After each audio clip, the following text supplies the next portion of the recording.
오늘 제가 설교 제목을 아주 짧게 잡아봤습니다. 기도, 기도 이렇게 잡아봤습니다. 여러분 기도 어떠세요? 기도하면 어떤 생각이 드십니까?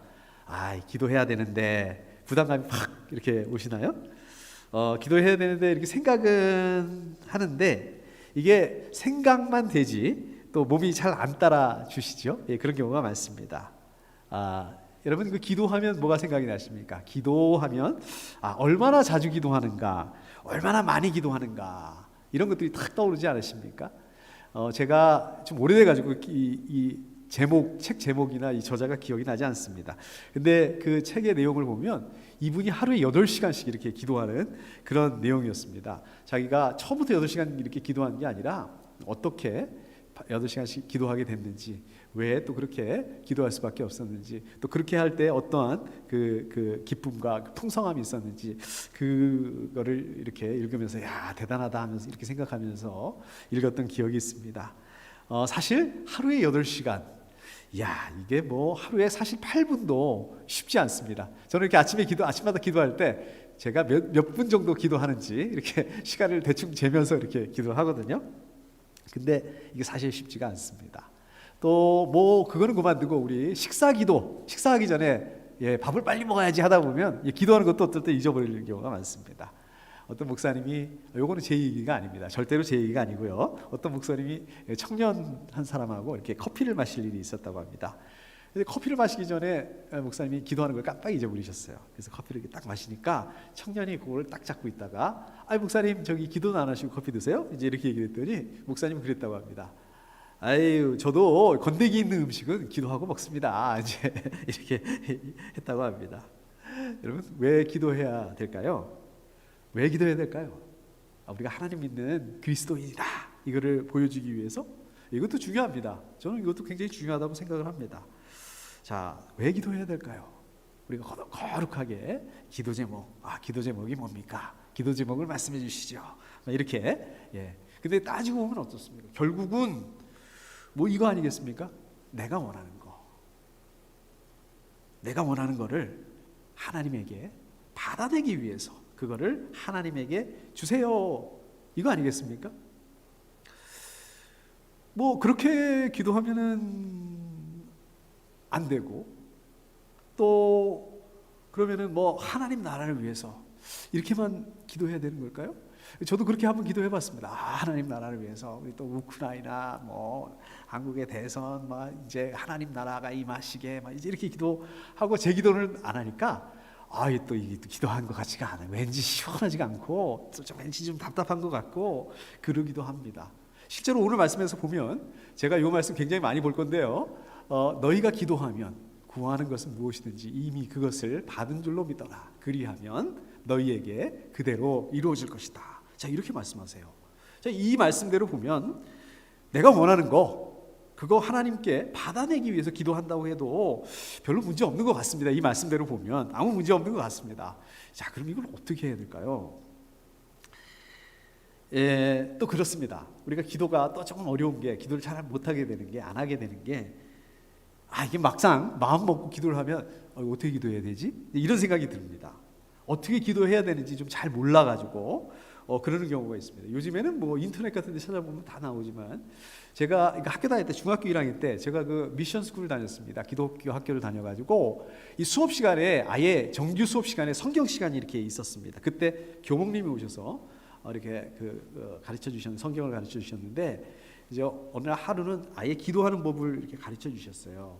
1학년이니까 아예 그냥 처음부터 손을 이렇게 모아라, 이렇게 아주 깍지를 껴라, 이렇게 깍지를 끼고, 그 다음에 제가 그때 학교 다닐 때는 이제 그 까만 교복 있잖아요, 옛날 교복, 그거를 입고 다닐 때였는데, 그 두 번째 단추, 이게 단추가 한 6개 정도 됩니다. 위에서부터 두 번째 단추에다가 여기다가 깍지 낀 이렇게 손을 이렇게 얹어 놓고, 그 다음에 눈을 감아라, 꼭 눈을 감고, 그 다음에 기도해라. 기도하는데 내용은 어떤 내용이냐? 첫째, 감사의 기도를 해라. 오늘 우리 같이 기도할 때 그렇게 감사의 기도했잖아요. 두 번째, 잘못한 거, 일주일 동안에 잘못한 거 있으면, 생각나는 거 있으면 전부 다 그거 회개해라, 하나님 앞에. 그다음에 세 번째, 네가 하고 싶은 기도, 너희들이 하고 싶은 기도, 그 다음에는 마음 놓고 다 해라. 그리고 마지막으로 예수님의 이름으로 기도합니다. 아멘 이렇게 마치면 되는 거다. 이렇게 기도하는 거 이렇게 기도하면 된다. 이렇게 가르쳐 주셨습니다. 이 어렸을 때 배우니까 이게 틀이 된 거예요. 상당히 오랜 기간 동안에 그렇게 기도하고 또 눈을 안 감으면 안 될 것 같은 이제 그러한 그 강박관념 그렇기도 했었습니다. 자, 지난번에도 말씀 제가 드린 적이 있는데 오늘 말씀처럼 너희가 기도하면서 구하는 것은 무엇이든지 이미 그것을 받은 줄로 믿어라. 그리하면 너희에게 그대로 이루어질 것이다. 굉장히 좋은 말씀이죠. 저도 참 좋아하는 말씀입니다. 자, 그런데 어떻습니까? 이 말씀처럼 저와 여러분들이 기도하면 그 기도 제목들이 즉각 잘 되시나요?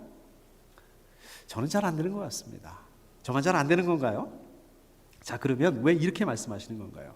솔직히 저와 여러분들이 오늘 이 말씀 좋아하실 뿐만 아니라 이 말씀을 정말 우리가 믿는다면 어떻습니까? 저렇게 응답을 해주신다는데 야, 이제 좀 기도 좀 그만하세요.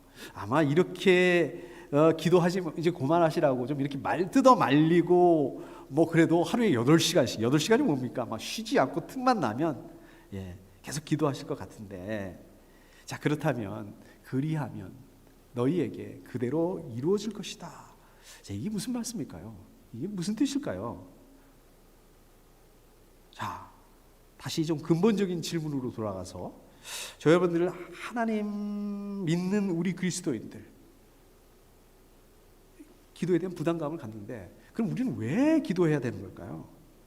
그러면 어떻게 기도해야 되는 걸까요? 기도하기 위해서 기도하기 전에 먼저 해야 되는 거 그건 뭐가 있을까요? 오늘은 이거를 중심으로 해서 오늘 말씀을 좀 나눠보도록 하겠습니다. 자, 24절에 보면 벌써 제가 한 3번, 4번 본 것 같습니다. 앞으로도 많이 나옵니다. 좋아하는 말씀. 너희가 기도하면서 구하는 것은 무엇이든지 이미 그것을 받은 줄로 믿어라. 그리하면 너희에게 그대로 이루어질 것이다. 자, 이렇게 말씀하고 있습니다. 이 말씀 누가 하신 말씀이죠? 그리고 언제, 어디서, 왜 하신 말씀이죠? 육하 원칙. 좀 쉬운 것부터 한번 생각해 볼까요? 이거 누가 하신 말씀입니까? 누가 누구에게 하신 말씀입니까? 예수님이 제자들에게 하신 말씀이죠. 맞습니다. 자, 두 번째. 그럼 언제, 어디서 하신 말씀일까요? 이것도 어렵지 않습니다. 여러분들 같이 읽지는 않았지만 11장 앞쪽으로 가보시면 이제 예수님이 나귀를 타시고 예루살렘으로 입성하는 장면이 나옵니다. 그때 그 분위기는 어땠습니까? 예수님이 막 그 입성하는 그 분위기는 야, 이제 모든 게 끝났다. 예수님 이제 예루살렘 접수하시고 이제 왕이 되는 왕이 되는 일만 남았다. 완전히 그런 분위기였죠. 11절에 보시면은 예수님께서 입성하신 다음에 성전에 가세요. 성전에 제일 먼저 이제 가시고 성전을 이렇게 둘러보시고 그리고서 날이 저물었다. 날이 저무니까 어떻습니까? 저는 계속 예루살렘 성에 계실 것 같은데 그게 아니라 숙소로 돌아오세요. 예루살렘 성을 떠나서 바깥으로 나오세요. 어디로 가냐면 가까운 동네 베단이라는 곳으로 가십니다. 그 숙소가 있는 곳으로. 그리고 그 다음날 아침에 베단이 숙소를 떠나서 다시 또 예루살렘으로 가세요. 제자들과. 그러니까 마치 그냥 저희들도 그러잖아요. 이렇게 저녁에 퇴근했다가 아침에 출근하는 것처럼 예루살렘 성으로 출근하시는 것처럼 이렇게 가시는 거예요. 자, 근데 아마 아침 식사를 안 드셨는지 배가 고프셨던 것 같아요. 그 가는 길에 보니까 무화과 나무가 있네. 베다니에서 예루살렘 그 성으로 가는 길에 무화과 나무가 있었습니다. 이거 얼마나 반가웠겠습니까?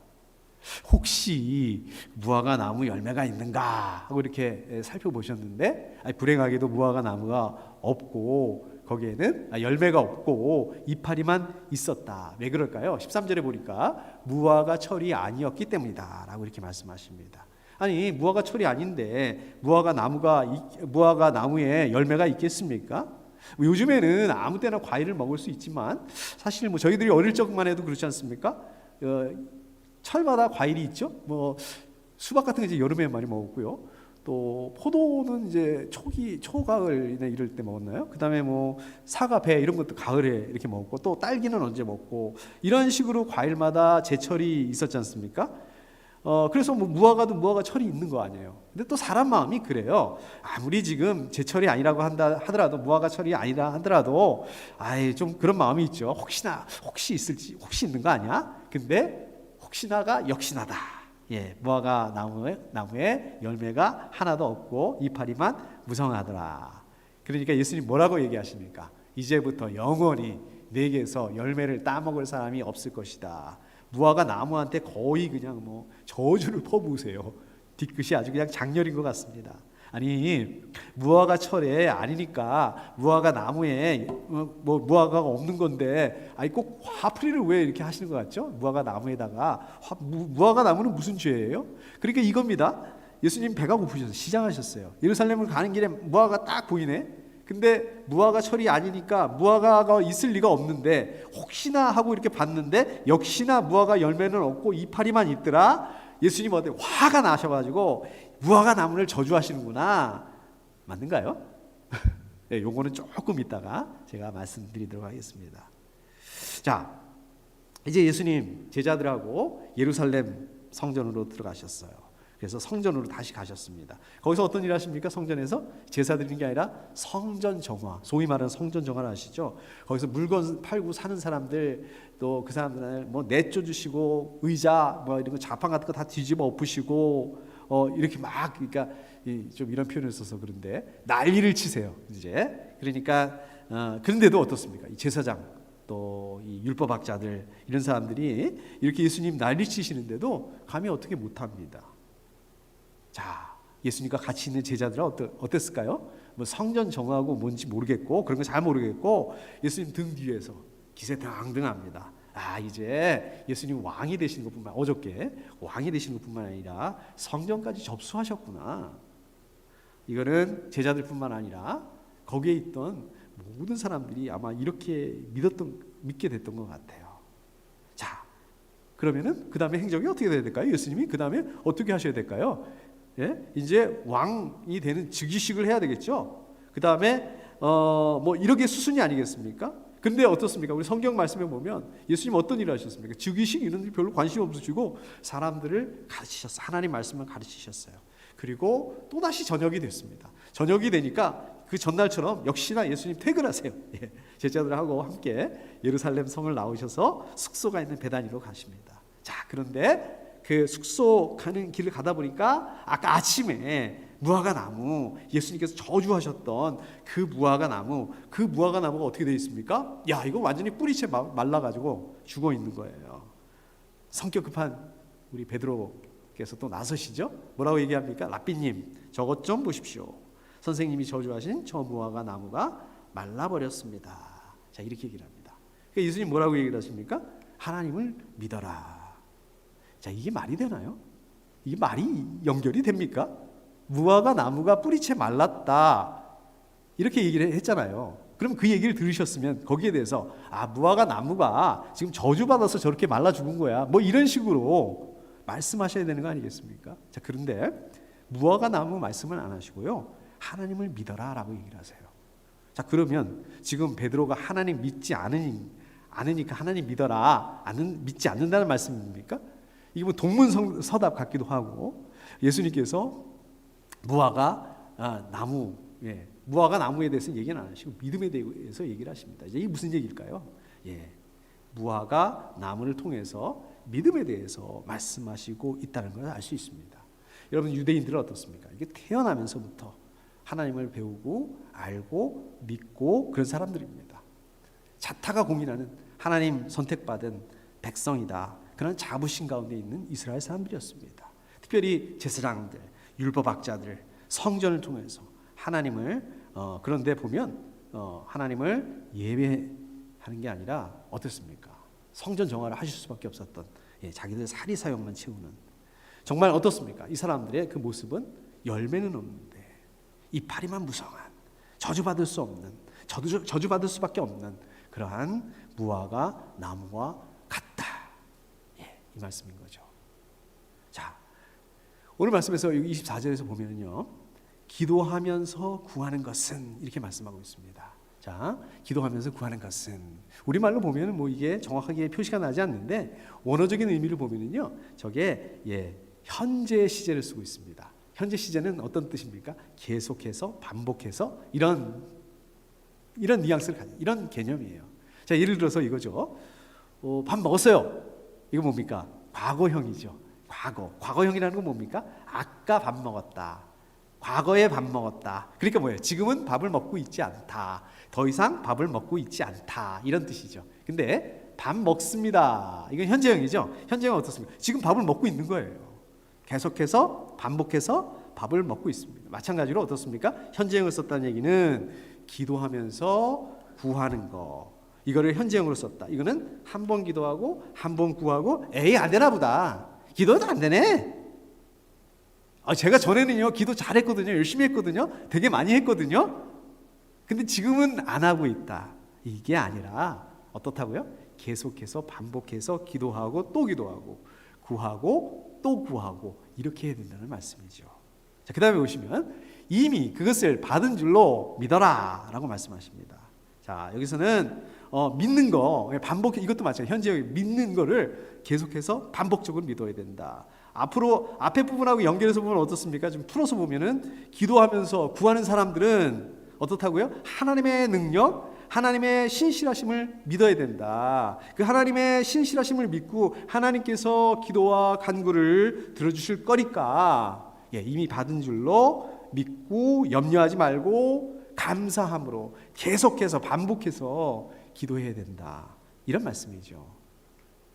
그리하면 너희에게 그대로 이루어질 것이다. 끝에 뭐라고 그랬습니까? 이루어질 것이다. 요거는 미래형이죠? 아직 일어나지 않은 거예요. 기도하고 구하고 믿는 거는 현재 시점입니다. 그리고 그 기도하고 구한 게 언제 이루어져요? 미래 언젠가. 미래에는 이루어질 것이다. 그리고 보시면 이미 그것을 받은 줄로 믿어라. 여기 보시면은요. 받은 건 또 언제입니까? 이미 받은 줄. 이게 과거. 이게 뭐 이렇게 뒤죽박죽이야? 뭐 현재에다가 과거에다가 미래에다가 이게 무슨 뜻입니까? 확실히 받았다. 확실히 받는다. 이 얘기를 하고 계신 거죠. 기도하고 구하는 거 이거는 반드시 이루어지는데 이렇게 이루어지는 것은 하나님의 능력 안에서 이미 받은 것으로 믿는 그 믿음 안에서 자 여러분들 그 믿음 안에서 이루어지게 된다. 그러니까 어떻습니까? 현재 우리 눈앞에는 어떻습니까? 아무것도 기도 제목이 응답이 된 것 같지 않아요. 아무것도 이루어지지 않는 것 같아요.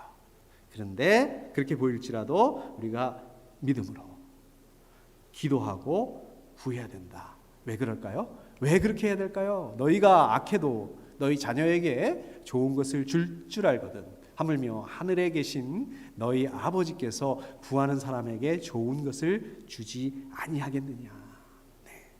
하나님께서는 언제나 저와 여러분들에게 가장 좋은 것으로 저와 여러분들이 구한 것보다 더 많이 더 풍성하게 더 좋은 것으로 최상의 것으로 주시는 분이시기 때문에 그렇다는 말씀입니다.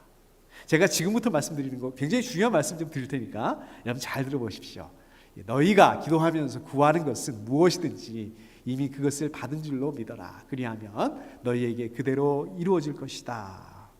자, 그러니까 무슨 말씀입니까? 이 말씀?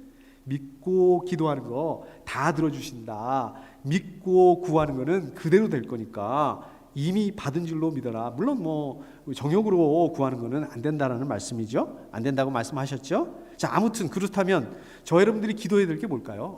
다 들어주신다는데 그래 다 들어줄게. 기도해봐. 기도 제목 생각나시죠? 엄청 많으시죠? 건강을 위해서, 우리 재정을 위해서, 우리 아이들 결혼을 위해서, 또 부모님 건강 위해서, 또 우리 교회를 위해서, 우리 생명생 교회를 위해서 정말 많습니다. 맞습니다. 자, 이거를 기도하셔야 됩니다. 이거를 믿음으로 간구하셔야 됩니다. 근데 이게 전부일까요? 이것만 기도하면 다 되는 걸까요? 아니요, 이게 전부가 아닙니다. 자, 오늘 말씀 보십시오. 오늘 말씀에서 보시면 제자들이 어떤 마음을 가지고 있었을까요? 아까 글로 한번 돌아가 볼까요?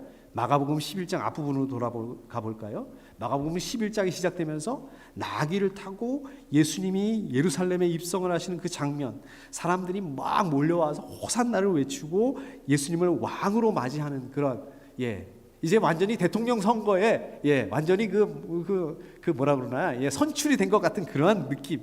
바리새파 사람들도 뭐라 그러냐면 요한복음에 보면 이렇게 얘기를 합니다. 이제 다 틀렸어. 보시오, 온 세상이 그를 따라갔소. 막 이럴 정도로 모든 게 대세가 넘어가는 그런 분위기였습니다. 분위기가 완전히 이제 예수님이 왕이 되시는 분위기. 예수님 왕이 되는 건 시간 문제다. 그 다음에 성전에 가서 막 그 좌판을 엎어버리시고 또 내쫓으시고 난리를 치셨는데 아까 말씀드린 것처럼 제사장 율법학자들 한마디 못합니다. 꼼짝 못합니다. 이제 그 왕이 되는 게 문제가 아니라 성전까지 완전히 접수하셨구나, 완전히 장악하셨구나, 자기들도 한 자리 하겠구나. 제자들. 자, 그러면 이제 왕이 되시니까 즉위식도 하셔야 되고 내각도 구성해야 되고 제사장도 임명해야 되고 그러면 이제 내가 한 자리 할 텐데 그 중에 하나인데 그러실 줄 알았는데 그를 기미가 보이질 않는 거예요. 그냥 늘 하시던 것처럼 사람들 하나님 말씀 전하고 가르치시고 제자들 입장에서 어땠을까요? 이상한데 뭔가 지금 이거는 아닌 것 같은데 거기다 대고 예수님 뭐라고 말씀하시는 거예요? 하나님을 믿어라 라고 말씀하시는 거예요. 자기들 하나님의 백성이라고 자부하고 있는데 이 사람들 하나님 믿지 않는다. 23절에 누구든지 이 산더러 번쩍 들러서 바다에 빠져라 하고 말하고 마음에 의심하지 않고 말한 대로 될 것을 믿으면 그대로 이루어질 것이다. 굉장히 유명한 말씀이죠. 잘 하시는 말씀이죠. 이거 어떻게 이해하고 계십니까? 누구든지 믿음을 가지고 있으면 그 믿음을 통해서 우리 산을 들어서 바다에다 어떻게 옮길 수 있겠습니까? 어떻게 빠뜨릴 수 있겠습니까? 근데 믿기만 해봐라. 믿음으로 사람이 할 수 없는 그런 기적 같은 거, 그런 일을 감당할 수 있다. 이 말씀이에요. 우리 이렇게 알고 있죠. 맞습니다. 자, 그런데 오늘 문맥상으로 보면 여기서 왜 그런 말씀을 하셨겠어요? 예수님이 갑자기 왜 그런 얘기를 하십니까? 문맥상으로 보면 그 뜻이 아닙니다. 이게 어떻게 되는 거냐면요. 누구든지 믿음을 갖고, 자 보세요. 이 산더러 번쩍 들려서 바다에 빠져라라고 말하고, 그러면 이 산은 무슨 산일까요? 이 산은 어떤 산일까요? 궁금하시지 않으세요? 백두산인가? 에베레스트 산인가? 아니죠. 바다는요? 동해바다? 태평양을 말하는 건가요? 아닙니다. 이 산은 뭐를 말하는 거냐면 지금 예수님과 제자들이 있는 예루살렘, 더 정확하게 말하자면 성전이 있는 시온산, 이 산이 심판의 바다, 사의 바다, 파멸될 것이다. 비유적으로 말씀하시고 있는 거예요. 이거는요 심판에 대한 말씀입니다. 무슨 말씀입니까? 마치 열매 하나도 없는 무화과 나무, 이파리만 뭉성한 무화과 나무 심판을 받고 말라 죽었잖아요. 그것처럼 하나님을 믿는 것 같은데 막상 어떻습니까? 자세히 보니까 하나님에 대한 믿음은 없어. 종교적인 모습만 남아 있습니다. 그나마도 어떻습니까? 성전세 그거 가지고 사리사욕 부리는 그런 사람들에게 심판이 있을 거다. 베드로가 예수님한테 이렇게 말씀하죠. 라비님, 저것 좀 보십시오. 선생님이 저주하신 저 무화과 나무가 말라버렸습니다. 여기에 대한 대답을 간접적으로 하신 거예요. 동문서답한 게 아니라 이런 의미로 하신 거예요. 15절, 16절 성전 정화, 성전에서 물건 사고 파는 거 그거 내쫓으시고 의자 들러 엎으시고 왜 그렇게 하셨는지 설명하시는 거예요. 자, 그렇다면 이 사실을 믿고 여전히 동일하신 그 하나님을 신뢰하는 그 믿음으로 기도할 수 있다면, 그렇게 기도할 수 있다면 하나님께서는 이제 그 옛 성전에서 드린 그 제사 그거와는 비교도 안 되는, 너네들이 그렇게 바라보고 너네들이 그렇게 바라고 차지하고 싶어하는 그 한 자리 그거하고는 비교도 할 수 없는 모든 사람들에게 대성물이 되시는 예수 그리스도로 말미암아 이제 저와 여러분들 우리 그리스도인들을 어떻게 한다고요? 죄와 허물을 용서해 주신다라고 말씀하고 있는 것입니다. 자, 그렇다면 이러한 문맥에서 저 여러분들이 구해야 될 건 뭘까요? 저 여러분들은 뭘 구해야 될까요? 뭘 기도해야 될까요? 저 여러분들이 지금도 열심히 기도하고 있는 그 기도 제목 그거 중요합니다. 근데 그게 다가 아니에요. 그거하고는 비교조차 되지 않는 하나님 나라를 위해서 기도할 수 있어야 됩니다. 하나님의 나라가 뭘까요?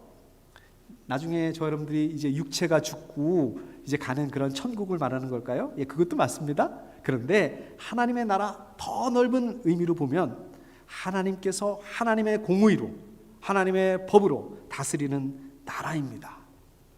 하나님께서 하나님의 공의로 다스리니까 어떻겠습니까? 공평하죠. 정의롭죠. 하나님께서 하나님의 공의로 다스리는데 다른 나라를 침략하고 전쟁을 일으키고 무장하지 않는 사람들을 죽이고 이러지 않습니다. 하나님 나라에서는 많은 사람들이 전쟁 때문에 죽고 다치고 집을 잃어버리고 고향을 떠나야 되고 그렇지 않습니다. 그런 일들이 일어나고 있는 거예요. 그렇다고 저 여러분들이 여기서 할 수 있는 일이 뭐 있겠습니까? 없죠? 아니에요. 있습니다. 우리도 할 수 있는 일이 있으면 뭡니까? 그걸 놓고 기도해야 됩니다. 이제 우리 수요일인가요? 한국에서 대통령 선거가 있습니다. 대통령 선거 좋은데 저는 이 민주주의 굉장히 좋다고 생각합니다. 어떠세요? 뭐 뉴스를 보게 되면 뭐 이거는 지역에 따라서 또 이거는 세대에 따라서 뭐 20, 30대, 40, 50대, 60, 70대 이 세대에 따라서 또 남자냐 여자냐 성별에 따라서 너무 분열이 되는 것 같아요. 너무 안타깝습니다. 제가 1번을 찍어야 된다, 2번을 찍어야 된다, 3번을 찍어야 된다 지금 이걸 말씀드린 게 아닙니다. 우리 어차피 아마 여기 계신 분들 아마 거의 다가 아니라 전부 그러시죠? 한국 시민권 없으셔가지고 어차피 뭐 투표할 수 없으니까 투표할 수 없습니다. 여기서 할 수 있는 게 없습니다. 아니면 있어요. 기도할 수 있잖아요. 이거 기도해야 됩니다. 하나님을 경외하는, 하나님을 기쁘시게 하는 그러한 분이 대통령이 될 수 있도록 또 이렇게 분열된 우리 마음들을 하나로 모을 수 있도록 그런 분이 리더가 될 수 있도록 그렇게 기도하셔야 됩니다. 이것들이 우리의 기도 제목이 되어야 됩니다. 자, 그 다음에 25절 말씀. 너희가 서서 기도할 때 이렇게 말씀하시죠. 제가 어렸을 때는 우리 교회 예배당이나 기도실이 대부분 마룻바닥이었습니다. 그래서 어떻게 기도했냐면 이렇게 방석 놓고 그 위에 이제 무릎을 꿇고 앉아서 기도했습니다. 그러니까 기도 이꼴 무릎 꿇고 기도하는 거. 저는 이렇게 자동으로 연결이 됩니다. 요즘에는 그렇게 기도하지 않죠. 요즘에는 뭐 다 의자 이렇게 돼 있으니까 의자에 앉아서 기도하죠. 그런데 예수님 시대에는 그 당시에는 사람들이 어떻게 기도했냐면 서서 기도했다고 합니다. 그래서 서서 기도할 때 이렇게 말씀하고 있는 것입니다. 서서 기도한다. 무슨 뜻일까요? 앉아서 기도하지 말고 서서 기도해야 된다. 이런 말씀이 아니라 서서 기도한다. 왜 서서 기도할까? 하나님의 임재 앞에서 하나님을 높이고 그 마음을 온전히 하나님께 향한다. 이런 의미를 가지고 있죠. 이거를 말씀하시고 있는 거죠. 우리 구약에서도 보면 어떻습니까? 하나님 앞에 선다. 하나님께 헌신하겠다. 하나님 충성하겠다. 하나님 말씀에 복종하겠다. 이런 의미를 가지고 있습니다. 저 여러분들 어떻습니까? 오늘 성경 읽을 때 시편 교독할 때 일어서서 읽으셨죠? 왜 일어서셨어요? 그냥 일어서라 하니까 순서에 의해서 하나님을 존경한다는 그런 표현을 가지고 있습니다. 하나님을 찬양한다는 그런 표현을 가지고 있습니다. 하나님을 높인다라는 그런 의미를 가지고 있습니다. 자, 그렇기 때문에 서서 기도한다 무슨 뜻입니까? 단순히 그러한 외형적인 자세나 태도를 말씀하시는 것이 아니라 내면적인 그러한 자세를 말씀하시고 있는 거다. 그 다음에 보시면은요, 어떤 사람과 서로 등진 일이 있으면 용서하여라 라고 말씀하고 있습니다. 용서하라고 말씀하요. 왜 용서해야 될까요? 할 거 많은데 사랑해라 이래도 될 수 있고 뭐 해라 이렇게 될 수 있는데 구제해라 이래도 될 수 있는데 용서해라라고 말씀하세요. 왜 용서해야 될까요? 용서가 왜 중요할까요? 중요하니까 여기다 써놓으신 거 아니겠습니까? 말씀하신 거 아니겠습니까? 우리 사람들이 죄를 지었습니다. 우리 사람들이 하나님 앞에 죄를 지었습니다. 이 죄 때문에 어떻게 됐습니까? 하나님과의 관계가 깨지고 우리가 하나님 앞에 나아갈 수 없게 됐습니다. 그런데 하나님께서 용서하셨어요. 용서를 통해서 관계를 회복시켜 주셨습니다. 용서는 우리 사람들 이 죄악된 행위에 대한 하나님의 자비로운 행위, 또 예수 그리스도의 그 대속의 사역, 십자가를 바탕으로 하기 때문에 그렇습니다. 용서는 어떻습니까? 여지까지 죄를 묻지 않으세요. 여지까지 저질렀던 그 잘못에 대해서 죄를 묻지 않으세요. 죄인들을 받아주신다. 자, 그렇기 때문에 저 여러분들이 정말 우리가 말로만이 아니라 예수 그리스도의 십자가의 죽으심, 또 그 피로 인해서 우리 그런 찬양 많이 하잖아요. 죄에서 구원을 얻도록 하셨다. 우리가 예수 그리스도로 말미암아 새로운 공동체를 세우게 하셨다. 우리가 이것을 믿는다면 우리 하나님 믿음 안에서 용서할 수 있어야 됩니다. 용서해야 합니다. 용서는 선택이 아니라 해도 되고 안 해도 되는 것이 아니라 반드시 해야 된다. 에베소 4장 32절 서로 친절히 대하며 불쌍히 여기며 하나님께서 그리스도 안에서 여러분을 용서하신 것 같이 서로 용서하십시오. 뿌리채 말라 죽어버린 그 무화과 나무, 이거는 뭘 상징한다고요? 성전에서 드린 제사, 율법, 의식 이런 것들입니다. 자, 그런데 더 이상 그런 것들이 아니라 이제 예수님의 능력 있는 믿음, 그건 어떻게 가능하다고요? 기도를 통해서 가능하고, 또 그리고 하나님께 용서를 받음으로써 하나님과 관계가 온전히 회복되었다면 그 회복을 통해서 이제 저 여러분들 또 하나님께 그 받은 용서를 가지고 다른 사람들, 도저히 용서할 수 없을 것 같은 그런 사람들, 저 멀리 한국에 있는 그런 분들 말고, 그런 분들도 필요하겠지만 바로 우리 옆에 있는 분들, 우리 이웃들부터 용서해야 된다. 그리고 그 용서를 가지고, 그걸 가지고 기도해야 된다. 자, 그렇다면 오늘 25절 말씀에서 나오는 기도를 위한 전제 조건이 뭡니까? 두 가지입니다. 첫 번째, 너희가 서서 기도할 때에, 서서 기도한다는 게 어떤 의미라고 그랬습니까? 하나님의 임재 앞에서 하나님을 높이고 마음을 온전하게 하나님께 향하는, 그러한 자세로 해야 된다. 두 번째 뭡니까? 하나님께 받은 용서를 가지고 다른 사람들, 특별히 도저히 용서할 수 없는 그런 사람들까지 용서하고, 그리고 그 다음에 기도해야 한다 말씀입니다. 자, 오늘 말씀 정리하도록 하겠습니다. 여러분 이거 받으셨나요? 네, 이거 못 받으셨나요? 이거 뭔지 아시죠? 이게 팔찌입니다. 이거 우리 박성경 사모님께서 힘들게 어렵게 만드신 거예요. 이거 꼭 가져가십시오. 이게 기도 팔찌입니다. 이게 우리 생명생교회에 좀 이제 전통이 된 것 같아요. 제가 날짜를 계산해 보니까 이제 부활절까지 정확하게 42일이 남았습니다. 부활절 우리 전에 40일 전에 우리 이렇게 기도하시는 거 기억하시죠? 이렇게 기도 팔찌, 뭐 기도 팔찌 찬다고 기도하나? 물론 기도 팔찌 찬다고 해서 기도하는 거 아닙니다. 기도 팔찌 차고도 뭐 기도 안 하겠다 마음 먹으면 기도 팔찌 아니라 기도 팔찌 할아버지를 차고 있어도 기도 안 합니다. 그냥 이렇게 매년 하는 그런 그 부활절 행사, 이것도 아닙니다. 저는요, 사실 이렇게 뭐 시계 차는 거, 반지 하는 거, 뭐 팔찌, 목걸이 이런 거, 이거 이렇게 몸에 부착하는 거 딱지색입니다. 이게 좀 거추장스럽고 불편해가지고 싫어요. 하나도 안 했잖아요, 이렇게.